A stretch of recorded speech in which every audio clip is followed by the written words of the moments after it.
본 방송에서 제공하는 투자 정보는 투자 판단에 대한 조언입니다. 방송에서 제공하는 주식의 가치, 가격 상승 및 가격 하락에 대해서는 방송사에서 보장하지 않습니다.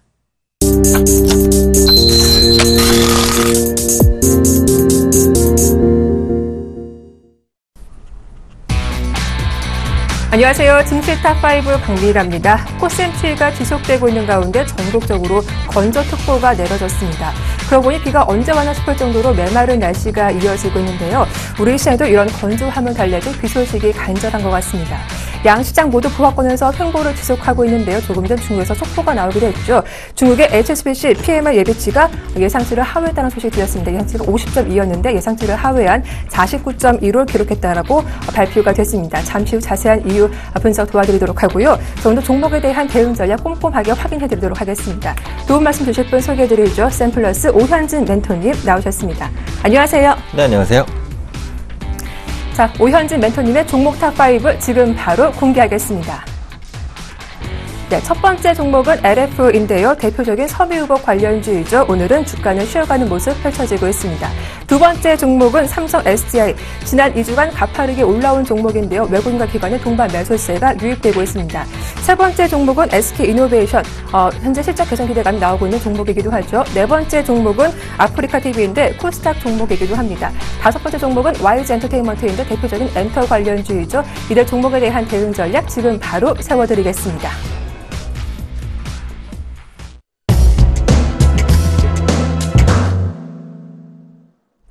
탑1 오늘의 첫 번째 종목입니다.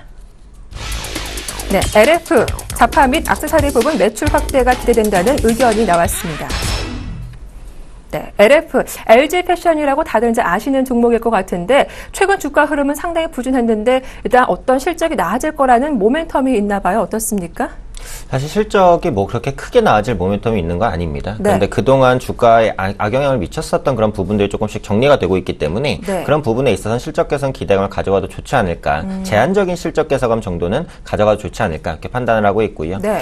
우선은 이제 주요 자파 브랜드의 매출 점유율 확대입니다. 그래서 지금 의류 시장 같은 경우는 경쟁이 뭐 엄청나게 치열하다고 보시면 돼요. 가격에 대한 민감도도 높고 그만큼 네. 유행에 대한 민감도도 높습니다. 그래서 포지셔닝이 굉장히 확실하지 않은 의류 업체는 사실상 국내에서는 살아남기가 좀 어렵다. 그렇기 때문에 업체들이 이제 거의 해외로 진출한다라고 보시면 될 것 같은데 네. 반면에 계속해서 성장하는 시장이 바로 자파와 액세서리 시장이다라고 보시면 될 것 같아요. 매년 10에서 20% 정도 고성장을 좀 보여주고 있고 계절성을 타지도 않습니다. 그리고 할인율도 의류 대비해서는 자파 할인율이 훨씬 더 낮아요. 그럼에도 불구하고 꾸준한 매출을 보여줄 수 있다는 부분. LF도 자파 부분의 매출 비중이 계속해서 올라가면서 의류 부분의 부진을 만회시켜주고 있기 때문에 이런 부분들이 실적 개선에 좀 기여를 할 수 있을 것이다. 이렇게 이제 판단을 하고 있고 특히 이제 LF 하면은 주요 브랜드 중에 하나가 닥스입니다. 이 닥스 액세서리의 판매가 계속해서 증가한다라고 보시면 될 것 같은데 예전에 닥스 지갑 뭐 남성분들 좀 젊으신 남성분들이 많이 썼어요. 그래서 빈폴 지갑과 거의 뭐 양대 산맥을 이룰 정도로 이제 많이 썼었던 지갑이고 구두라든지 신발, 벨트 그런 부분에 있어서의 닥스 액세서리 매출이 앞으로도 지속적으로 좀 증가할 수 있을 것이다. 여전히 베스트셀링 상품이다라고 보시면 될 것 같고 최근에 이제 조사한 바로는 백화점 업계 내에서 닥스가 자파 부분 선호도 2위를 차지했습니다. 그런 고선호도를 이어간다면 역시 LF의 실적에도 도움이 될 것이다. 이렇게 이제 판단을 하고 있고요.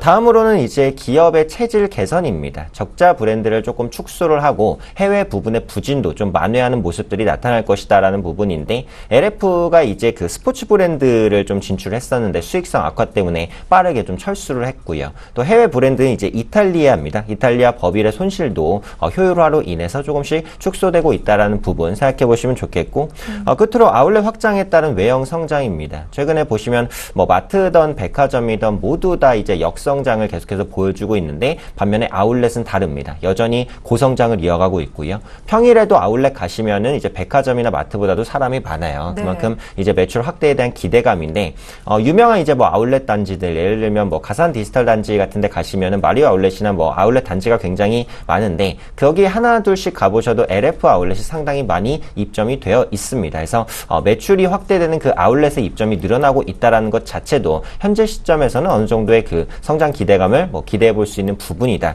이렇게 판단하고 있고요. 잠시 차트 보도록 하겠습니다. LF 같은 경우 지금 외국인의 수급이 지속적으로 좀 들어오는 모습들이 나타나고 있어요. 그래서 네. 현재 시점에서 이제 주가는 아직까지는 그 박스권을 돌파하지는 못하고 있죠. 그래서 지금은 이제 어차피 장기적인 관점으로 보셔야 됩니다. 뭐 제약이나 뭐 바이오, 핀테크 업종처럼 빠르게 움직이는 업종은 아니기 때문에 좀 중기적인 관점으로 보셔야 되지 않을까 해서 현재 시점에서 있는 박스권 32,000원 정도 상향 돌파 시에는 빠른 반등도 가능하지 않겠냐 이렇게 판단하고 있습니다. 네, 32,000원 돌파가 이루어진다면 빠른 반등도 가능하겠다 하셨는데 지금 주가가 3만 원대 거의 뭐 초반에서 움직이고 있습니다. 그렇다면 지금 저가 매수도 괜찮겠다, 가능하다라는 의견이신가요? 네, 그렇죠. 그래서 LF는 앞서 말씀드린 대로 아마 오늘 말씀드릴 그 종목 중에는 네. 가장 중장기적인 관점으로 바라봐야 될 종목이다. 일단 기본적으로는 이 핀트가 저평가에 맞춰져 있어요. 저평가. 네, 그래서 현재 주가 수준 35,000원 수준에서 움직이고 있는데 충분히 저평가 구간이라고 판단되기 때문에 현재가에서 물량을 담으시는 것도 크게 무리는 없을 것으로 판단되고 있습니다. 네, 자, 저평가된 LF 중장기 모멘텀 살아있다라는 의견 들어봤습니다.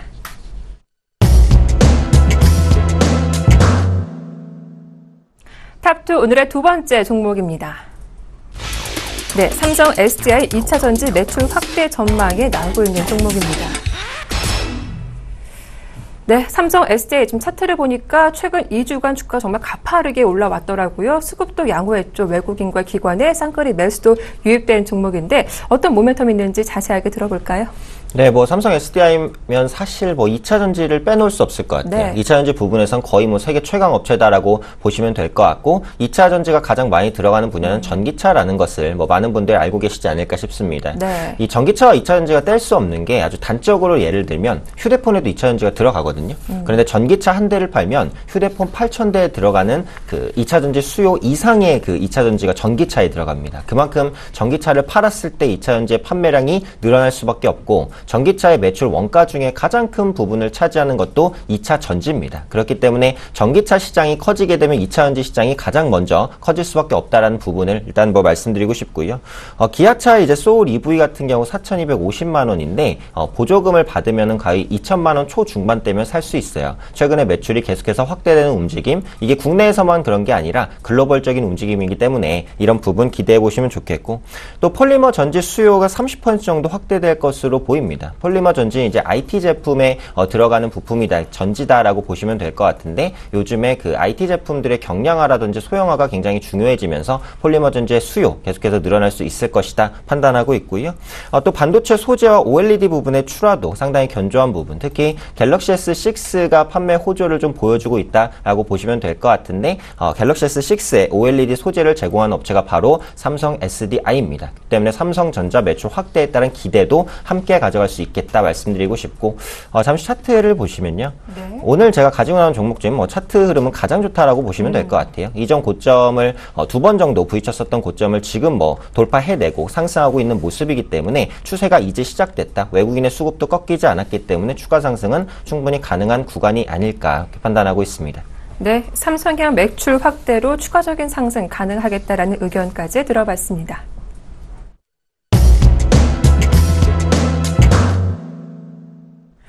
탑3 오늘의 세 번째 종목입니다.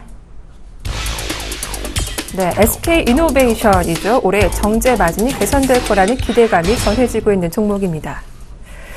네, SK이노베이션 일단 오늘 주가는 조금 쉬어가고 있는 모습 보여지고 있지만 최근 좀 국제유가가 안정세를 찾으면서 일단 종목도 함께 오름세가 나왔던 종목이기도 하죠. 추가적인 모멘텀 어떤 것들이 있을까요? 네, 오늘 SK이노베이션을 좀 말씀을 드리는 이유는 이제 네. SK이노베이션 자체에 대한 관점도 있지만 정유업황 전체에 대해서 좀 턴어라운드 관점으로 바라보고 네. 있기 때문에 업황적인 관점으로 좀 가지고 왔다라고 생각을 해주시면 될 것 같고요.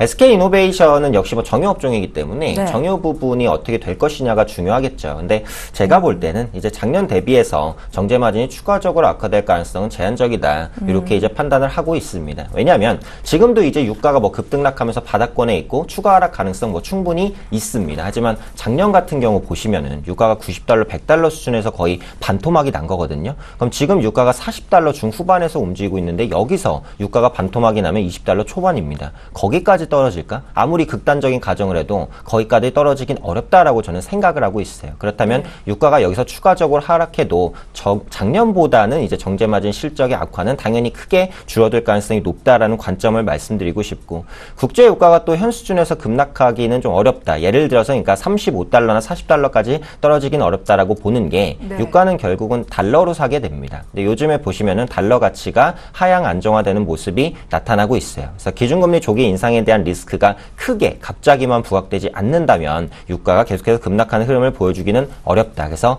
작년에 대규모 재고평가 손실이 있었는데 이런 부분들을 올해부터는 조금씩이라도 만회하는 모습들을 보여줄 수 있지 않을까 이렇게 이제 판단을 하고 있고요. 반면에 이제 정유 이외의 부분에 있어서는 모멘텀이 좀 있습니다. 특히 E&P 부분, 자원 개발 부분이죠. 매년 영업이익 5천억 정도 견조하게 창출해내고 있고요. 미국 내 이제 석유 광구라든지 이런 부분에 투자를 하고 있는데 특히 올해부터는 미국 셰일가스에 대한 생산에도 어느 정도의 투자를 진행할 것으로 보여지고 있습니다. 앞으로 셰일가스 시장은 뭐 계속해서 커질 것이다라고 판단을 하고 있기 때문에 이런 부분들 감안을 하신다면 E&P, 자원 개발 부분의 모멘텀도 가져갈 수 있는 종목이다. 이렇게 판단을 하고 있고요. 끝으로 중국 내 전기차 배터리팩 공장을 구축을 하고 있습니다. 앞서 삼성 SDI를 말씀드렸지만 SK이노베이션도 역시 전기차 관련주다라고 보시면 됩니다. 그래서 전기차의 글로벌 성장성이 가해지면 가해질수록 SK이노베이션 동사에도 실적 개선에 대한 모멘텀을 작용할 수 있기 때문에 이런 부분들 참고해 보시면 좋을 것 같고요. 네. 역시 차트 보도록 하겠습니다.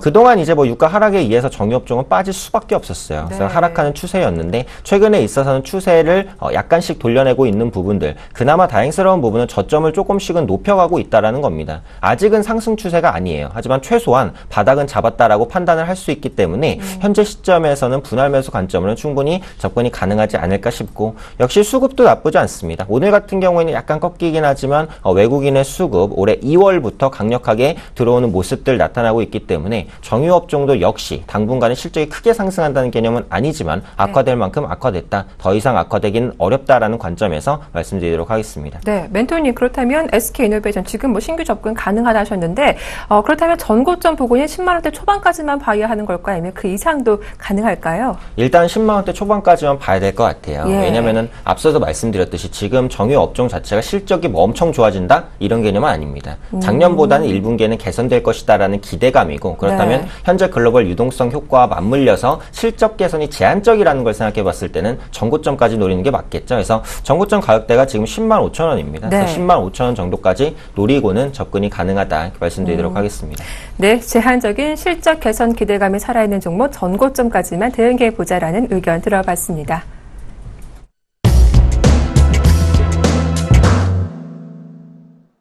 탑4 오늘의 네 번째 종목입니다. 네, 아프리카 TV인데요. 플랫폼을 통한 매출 다변화를 기대할 수 있다라는 소식이었습니다.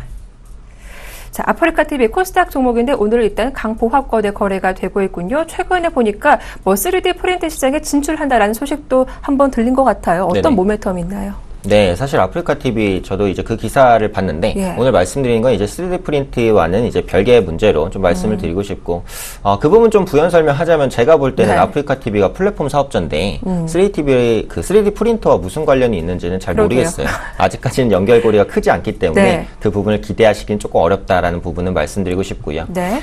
그럼에도 불구하고 아프리카는 일단 플랫폼을 갖추고 있기 때문에 상당히 유리한 위치를 이미 좀 점하고 있다라고 생각을 하고 있습니다. 그래서 보시면은 주요 매출이 이제 아이템과 광고 매출이다라고 할 수 있겠는데, 네. 아이템과 광고 매출이 지속적으로 증가하는 모습들이 나타나고 있는데, 광고 같은 경우에는 이제 그 아프리카 TV를 시청해 보신 분들은 아시겠지만 들어가려면 이제 광고를 뭐 한 30초 정도 네. 봐야 돼요. 근데 그 광고를 안 보려면 퀵뷰라는 아이템이 있습니다. 그걸 또 한 달에 월 정액을 주고 또 사야 돼요. 그래서 뭐 어떠한 방식으로든 간에 아프리카 TV가 수익을 가져가는 구조다라고 네. 이제 생각을 해주시면 좋을 것 같고요. 무엇보다도 이런 플랫폼 업체는 사용자 수가 관건입니다. 아무리 플랫폼이 좋고 뭐 수익이 잘 나도 사용자가 얼마 없으면 절대적으로 성장을 할 수가 없어요. 그런데 아프리카 TV는 이용자가 매년 급증하는 추세에 있다라는 거죠. 특히 그 중에서도 모바일 이용자가 급증하고 있는데, 월 기준으로 한번 봤을 때 작년에 월 평균 700만 명의 사용자를 모바일에서만 확보했습니다. 올해 같은 경우에는 월 평균 800만 명이 이제 뭐 입장할 것을 보여주고 있거든요. 800만 명이면 뭐 서울시 인구보다 조금 안 되는 되는 부분이기 때문에 상당히 많은 그 가입자를 확보하고 있다라고 보시면 될 것 같고, 그에 따른 사업 확장성은 무궁무진하다라는 부분을 언급드리고 싶습니다. 기존의 아이템 매출 계속해서 좀 증가하는 추세에 있고요. 특히 상반기에는 모바일 게임 국내뿐만이 아니라 해외에도 출시할 것 같아요. 보시면은 지금 그 라인도 그렇고 카카오톡도 그렇고 큰 부분의 매출을 차지하고 있는 게 모바일 게임이거든요. 그렇다면 이제 아프리카 TV도 역시 그런 플랫폼을 갖췄기 때문에 모바일 부분의 성장성 역시 기대할 수 있겠다라고 보고 있고, 추가적으로는 크라우드 펀딩도 이제 시작을 했습니다. 크라우드 펀딩은 다수의 이제 사용자로부터 돈을 모아서 아이디어를 가진 사람들에게 이제 그 지원금을 몰아줘서 그 사업이 성공하게 되면 수익을 나누는 건데, 핀테크 분야에 진출하고 있다라고 보시면 돼요. 그래서 그런 부분의 모멘텀까지 가지고 있기 때문에 성장성은 높은 종목이다 보고 있고, 잠시 차트 보도록 하겠습니다. 아프리카 TV 같은 경우 그동안 성장성에 대한 부분이 너무 과도하게 반영이 된 부분이 없지 않아 있어요. 그래서 최고가 34,000원을 기록한 후에 조정이 있었는데, 제가 볼 때는 거의 다 조정이 나왔다라고 생각을 합니다. 그래서 최저가 23,300원 부분을 웬만해서는 이탈하지 않을 것 같고, 최근에 수급 유입과 함께 3D 프린트 기대감은 별로 없지만 플랫폼 확장에 대한 기대감은 계속해서 가져갈 수 있겠다 해서 현 수준에서는 고평가에 대한 부담이 있다고 하더라도 성장성에 대한 그 부분이 그런 부분들을 만회해 줄 수 있을 것이다 판단하고 있습니다. 네, 모바일 이용자가 급등하면서 매출 확대가 기대된다는 의견이었죠. 아프리카 TV였습니다.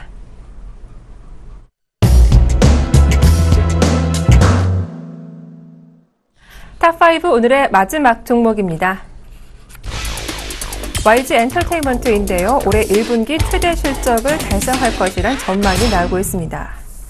네, YG 엔터 하면 대표적인 엔터주로 유명하기도 한데, 어제 급등이 오늘은 좀 숨고르기가 이어지고 있네요. 네, 그렇죠. 그래서 YG 엔터 같은 경우에는 이제 실적에 대한 기대감이 상당히 높은 그런 종목이다라고 보시면 될 것 같은데, 올해 1분기 같은 경우 최대 실적을 좀 달성할 수 있을 것으로 이렇게 보여지고 있습니다. 근데 기본적으로 엔터주는 음원 매출이 기본입니다. 그래서 음원 매출이 잘 나오게 되면 실적에 아주 직접적인 기여를 한다라고 보시면 될 것 같은데, 불법 다운로드나 이런 부분에 그 노이즈가 굉장히 많았잖아요. 근데 요즘에는 그렇지 않아요. 돈을 주고 음원을 구매한다라는 인식이 점점 자리 잡고 있습니다. 그리고 멜론이라든지 대표적인 음원 업체에서 월 정액을 크게 올렸음에도 불구하고 그렇게 크게 어떻게 보면 매출이 줄어들지 않았었기 때문에 그런 부분들을 기대할 수 있겠다 판단하고 있고요. 패션 사업과 화장품 사업의 실적도 본격적으로 좀 기여가 될 것 같습니다. 이제는 음원 업체가 아니라 종합 엔터테인먼트 업체로서 나아가고 있는 모습들이 좀 나타나고 있죠. 또한 아이콘이나 위너 등의 그룹들도 이미 정립이 된 상태예요. 이제는 수익만 거두면 되는 상태로 이제 인지도가 많이 올라간 상태이기 때문에 이런 부분에 있어서 매출도 기대된다라고 보고 있고요. 잠시 차트를 보시면 지금은 이제 아직까지는 그 큰 추세는 없습니다. 약간 횡보하고 있는 구간에서 가격 조정을 좀 거치고 있다라고 보시면 될 것 같은데, 1분기 최대 실적이 나오고 1분기에 대한 컨센서스가 계속해서 올라가는 추세이기 때문에 충분히 5만 원대 돌파해서 추가적인 상승 가능할 것이다 판단하고 있습니다. 예, 최근 제 기사를 보니까 YG엔터에서 골프 사업을 또 인수했다는 소식도 있었거든요. 그렇게 되면 어떤 비용적인 부분이 좀 실적에 마이너스가 되지 않을까 이런 염려도 있는데 어떤가요? 사실 제가 볼 때도 골프 사업까지 진출하는 것은 약간은 이제 오바스러운 그런 결정이 아닌가라는 생각을 하고는 있는데, 현재 시점에서는 이게 좋다 안 좋다라고 분명히 결정드릴 수는 없을 것 같아요. 그래서 지금은 일단 좀 중립적인 모멘텀이라고 보고 앞서 말씀드렸던 다른 부분에 집중하시는 게 좀 더 맞지 않을까 판단하고 있습니다. 알겠습니다. 이렇게 마지막 종목 YG 엔터까지 살펴봤는데요. 자, 그렇다면 이들 종목군 가운데 오현진 멘토님이 꼽은 비중 확대 1등주는 어떤 종목인지 공개하겠습니다. 오현진 멘토님의 비중 확대 1등주는 LF였습니다. 예, 일단 첫 번째로 살펴본 종목이었는데 중장기적인 성장 모멘텀이 살아있다라고 하셨잖아요. 자세한 가격적인 대응 전략 들어볼게요. 네, LF 같은 경우 역시 아울렛 시장의 진출에 가장 큰 모멘텀을 맞추는 게 맞을 것 같아요. 그래서 광양 아울렛의 진출이 이제 시작이 됩니다. 물론 지금 상권에서 그 입점 반대 시위가 좀 있긴 하거든요. 그래서 그런 부분들이 LF에 약간 부담이 될 수는 있긴 하겠지만, 결론적으로는 이제 아울렛 입점이 이루어질 것이다. 그래서 이루어지게 되면은 의류 상장사면 이제 250개 정도가 들어오거든요. 굉장히 대규모입니다. 그래서 그런 부분에 있어서 매출 확대 한번 기대를 해보실 수 있겠고, 앞서 말씀드렸던 닥스라든지 헤지즈 등 굉장히 인지도가 높은 브랜드들의 자파라든지 이제 액세서리 매출 앞으로도 증가할 수 있을 것이다. 무엇보다도 가격적인 매력을 강조드렸는데 현재 PER, PBR 밴드 하단에 주가가 위치를 해 있어요. 그래서 PER 같은 경우 평소에 9배에서 22배 정도 평가를 받는데 지금 9배고요. PBR 같은 경우 0.8배에서 1.7배 수준인데 지금 0.8배입니다. 지금 최하단의 수익 가치에서도 자산 가치에서도 좀 내려와 있는 구간이기 때문에 더 이상은 떨어질 구간이 없다 이렇게 판단하고 있고 매수가는 제가 33,300원으로 말씀드렸습니다. 현재 주가에서 크게 변동 없을 것 같아요. 현재가 매수도 가능하고 아니면 두 분할 정도 분할해서 좀 매수하시는 것도 크게 무리는 없겠다라고 보고 있고요. 목표가는 34,000원까지 보도록 하겠습니다. 역시 지금은 LF가 추세가 없어요. 추세가 없기 때문에 네. 상단 저항대까지 이제 목표가를 보는 게 가장 맞는 전략이 아니겠느냐 이렇게 판단을 하고 있고 손절가는 29,000원입니다. 29,000원이라는 가격은 역시 이전의 저점 반등을 좀 시도했었던 가격입니다. 그래서 29,000원을 하향 이탈하게 된다면 주가가 한 템포는 더 크게 밀릴 수 있기 때문에 손절가로 말씀을 드리고요. 제가 초반에 말씀드렸듯이 오늘 말씀드린 종목 중에는 가장 긴 관점으로 보셔야 된다라는 점을 마지막으로 말씀드리도록 하겠습니다. 네, 좀 보다 중장기적인 시점에서 보자 하셨는데 목표가 34,000원이면 그렇게 중장기는 아닌 것 같은데 어떻습니까? 네, 그래서 이게 상승률로 따지면 그렇게 크진 않아요. 10몇 %밖에 10% 초반대 네. 그 정도밖에 안 됩니다. 그래서 마음 같아서는 36,000원까지도 올라갔으면 좋겠는데. 그렇죠. 그런데 앞서 말씀드렸듯이 이제 의료업종은 지금 모멘텀이 아울렛과 자파 부분입니다. 그래서 이 부분에 있어서의 실적 개선에 대한 기대감이 상당히 높은 것은 사실이지만 그래도 주요 업종인 이제 그 주요 매출 부분인 의료 부분의 매출이 앞으로 좀 정체될 수밖에 없다라는 관점에서 실적이 그렇게 크게 개선되진 않을 것 같아요. 그냥 완만하게 매년 한 5에서 10% 정도 영업이익 개선이 이어질 것으로 보여지고 있기 때문에 역시 가격적인 메리트 그리고 아까는 언급을 안 드렸는데 수급이 또 굉장히 좋습니다. 외국인이 상당히 장기간 거의 몇 년간에 걸쳐 지금 매수를 하고 있거든요. 그래서 이런 부분들 전반적으로 고려를 해봤을 때는 가치주적인 개념 역시 기간은 조금 필요하다. 그래서 34,000원까지 올라가는데도 제가 볼 때 빠르진 않을 것 같아요. 굉장히 완만하게 올라갈 것으로 보이니까 그 매수 매도를 잦게 하고 싶지 않으신 투자자분들이 매수하시기에 좋은 종목이 되지 않을까. 안전하게 투자를 원하시는 분들? 네, 맞습니다. 안전하게 투자를 원하시는 분들이 좀 보수적인 관점으로 바라볼 수 있는 종목이다 말씀드리도록 하겠습니다. 네, 알겠습니다. 오늘의 비중 확대 1등주는 LF였죠. 단기 목표가 34,000원까지 홀딩해보자라는 의견 들어봤습니다. 자, 지금까지 샘플러스 오현진 멘토와 함께했습니다. 오늘 수고 많으셨습니다. 고맙습니다. 네, 감사합니다. 네, 증시탑5 여기서 모두 마치겠습니다. 저희는 내일 이 시간 보다 알찬 내용으로 다시 인사드릴게요. 함께해 주셔서 고맙습니다.